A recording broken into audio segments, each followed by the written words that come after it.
3 ప్రోడక్ట్స్ని మీ skin care రొటీన్లో use చేయడం start చేస్తే మీకున్న uneven skin tone, tanning, blemishes and dark spots అన్ని తగ్గుతాయి.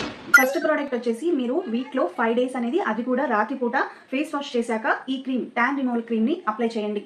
ఇదేంటంటే మీ స్కిన్లో ఉన్న డిస్కలరేషన్ని త్వరగా తగ్గిస్తుంది. ఈ ట్రీట్మెంట్ క్రీమ్లో స్కిన్ లైట్నింగ్ ప్రాపర్టీస్ ఉన్నాయి. Like glycolic acid, alpha arbutin and kojic acid. ఈ 3 ఇంగ్రీడియంట్స్ మీ స్కిన్ మీద ఉన్న అన్ఈవెన్ స్కిన్ టోన్ని రెడ్యూస్ చేస్తాయి. అండ్ ఈ క్రీమ్ ప్రైస్ వచ్చేసి 249 rupees only. And second product వచ్చేసి సన్ స్క్రీన్. ఇది మస్ట్ అప్లై చేయాలి. ఏ క్రీమ్ యూస్ చేసినా చేయకపోయినా ఈ సన్ స్క్రీన్ అప్లై చేయడం వల్ల మనకు ఉండే స్కిన్ ప్రాబ్లమ్స్ చాలా వరకు తగ్గుతాయి. స్కిన్ ట్యాన్ అవ్వకుండా కాపాడుతుంది. అండ్ అదే కాకుండా స్కిన్ బ్రైట్నింగ్ క్రీమ్స్ యూస్ చేసేటప్పుడు ఈ సన్ స్క్రీన్ అప్లై చేయడం వల్ల స్కిన్ ఇంకా బాగా గ్లో అవుతుంది అండ్ త్వరగా కూడా రిజల్ట్స్ వస్తాయి. అండ్ లాస్ట్ వన్ వచ్చేసి రెటినాల్ క్రీమ్. ఇది వచ్చేసి వీక్లో 2 times యూస్ చేయాలి అండ్ నైట్ టైం యూస్ చేయాలి. అండ్ ఇది యూస్ చేశాక మిగతా ఏ యాక్టివ్ ఇంగ్రీడియంట్స్ ఉండే క్రీమ్స్ యూస్ చేయకూడదు. And even tan removal cream కూడా మీరు ఈ 2 days అనేది యూస్ చేయకూడదు. లైక్ ఇదేంటంటే ఒక రొటీన్ లాగా ఫాలో అయితే మీకు విత్ ఇన్ 3 months లో మీ స్కిన్ మీద ఉన్న అన్ని డిస్కలరేషన్ ప్రాబ్లమ్స్ అన్ని తగ్గిపోతాయి. మీకు హెల్త్